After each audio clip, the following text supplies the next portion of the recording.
I'm going to start by asking, when you first sort of discovered, when Ian and sort of Damon told you about a sequel, were you all instantly on board, or did any of you take any? Quite the opposite. No. We were all instantly all against not on board, it. Yeah. I think we were a little bit. We wanted rejected to the try other idea things for a long time, to be honest, didn't we? We just we wanted to move on, and I think we knew obviously that by that stage we knew the first film had gone very well, and we thought that was a great way to end on a high.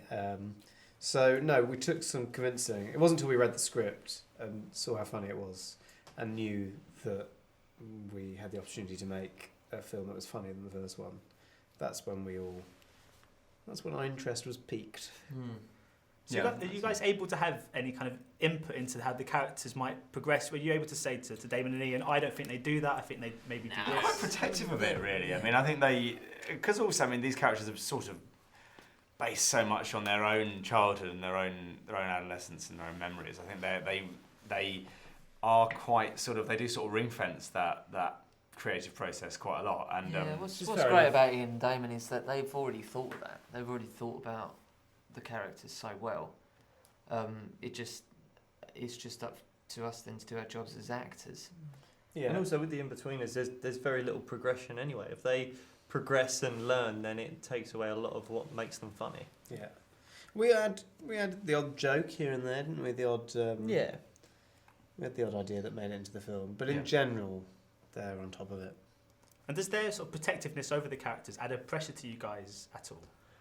I mean, they are so good that we don't want to sort of ruin it. But then on the other hand, it's a good, you don't want to be in a position where you're trying to sort of save a weak script. So I think actually the fact that the scripts are always so brilliant is obviously a good thing. Also, we're so used to playing these characters now. We've been doing it for like the best part of 7 years. So I don't think we necessarily feel a huge amount of pressure because we know that, we've done it and we can do these characters to the standard that they're happy with.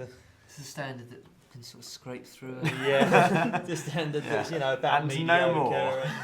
And, just about works out. Is it really like a second nature for you guys now, just to slip it back into these roles? Oh, I think it's becoming like that. Yeah, I mean, It's good fun. So I mean, do you ever find yourself in real life sort of ever thinking, what would they do in this instance? Or do you ever find yourself slipping slightly into character in real life? I do on Twitter.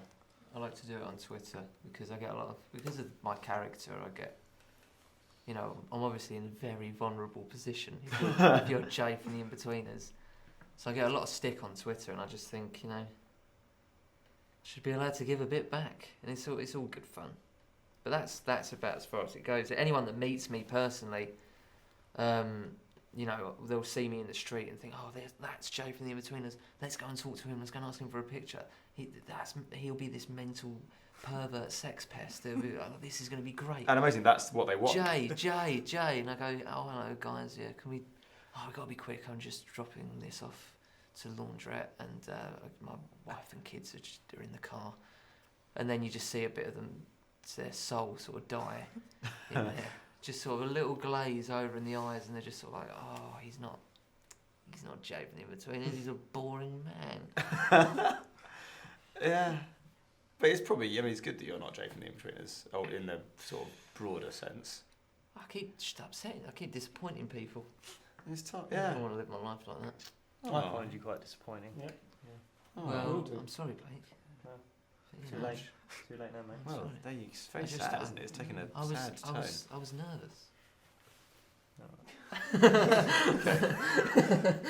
Alright, we've gone Right, moving on.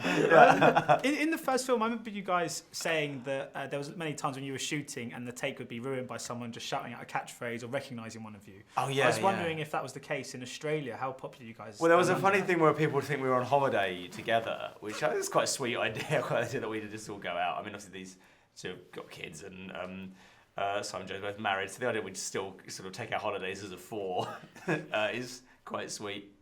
I mean, I suppose the thing is, when we are together, I think even we become a little bit like our characters, and we do kind of, become, I don't know, I think we become more immature, we become more silly, and we do sort of regress somewhat. So, Yeah, I think there is a bit of that, to be honest. I think when that happened with the first film, though, that was specifically for this weekend that we were in Malia, and I think basically they were still trying to piece together all the funding and stuff. So we actually filmed a kind of teaser trailer there that, and basically what they got was people that were already on holiday there to come and join in, and they didn't like lock off the strip where we were filming or anything. So people would just be walking down, all of a sudden go, "Oh, why is that camera there? Oh, Inbetweeners, briefcase, oh, buswangers," all that kind of stuff. And you had to then start all over again. But obviously with this, everyone knew. It's better organised we were this there. time. Yeah.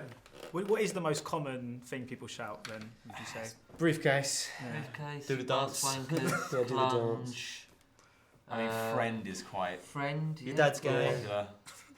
Friend. Yeah, Friend, yeah. yeah. Where's All the Jay? classics. Where, yeah, that's the one that constantly get like, "Oh, can I have a photo? Oh, it's lovely to see you. I love the film. Where are the other lads?" Yeah. It's like I don't live with them. You know, Yeah. Jay's probably the thing I get shouted at most. Jay. Jay. Yeah. And I'm trying to ignore you. I read that there's quite a high penis count in this movie, Yeah. and I've read that You've read correctly. Yeah. Damon and Ian went to quite extreme lengths, excuse the pun, to get the size and shape perfect to match the characters at hand. They've got That's this when you're fight. quite they've satisfied got, with they've the got very outcome. fixed ideas of the girth and the depth of Depth. amount of foreskin. the amount of foreskin. Oh, God, So yeah. Neil, Colour. for example, they think has got quite a big penis, as we know from the Well, first. yeah. I film. mean, it's based on reality. Based on so reality, it's obviously. fine. Jay, I think obviously they think he's got a really small penis, and in fact you've had a penis grafted onto you for the first film. So I've got no penis. Not physically. Yeah, not physically. They took some of They James's grew it- bum They- and yeah, took they- that off and no, what just they moulded did is it. they into- took some of my cells and they grew it on the back of a mouse. Yeah. It was the most popular mouse in the hutch. Hey, ladies. Look what I'm packing. Yeah, it's weird, And isn't then it? grafted it onto my body. Oh. Just above the testicles. No, but in all seriousness, the penis count is quite high. That's good to know. Is the dancing count as high? I'm being intrigued Well, we to know. can't give away too much about the dancing and stuff like that, but you know, just be satisfied with a lot of penis. So just finally, is this the end of the Inbetweeners journey for you? And if so, is that quite a sad thing to have I think it happened? probably It is. is, the end. yeah. And I think it is probably sad. It is I very think sad. the premiere is going to be quite Oh, it's going to poignant, isn't it? be a Absolutely. mixture of the old premiere, isn't it? But I don't is. think. I mean, we'll see how sad it is. Like in 10 years' time, if none of us have done any other work, then it will be sad. At the moment, we're still optimistic. Yeah. I think the thing is, it never really quite feels like the end because we've got the Australian press tour to do after the premiere, and then after that we'll be back with you guys flogging the DVD and stuff. So it never, Fucking that DVD. it never before feels Christmas. like it ends really. It's all, and if it does end, it doesn't end with this big bang at the premiere. It ends with kind of a little whimper. It won't in end like with a little dignity. studio. Yeah, it never will. with us begging for your money. And on that note, thank you so much. Thank you. Much appreciated. Cheers. Cheers, mate. Thank you. Thank you. Nice one. Thanks a lot, mate.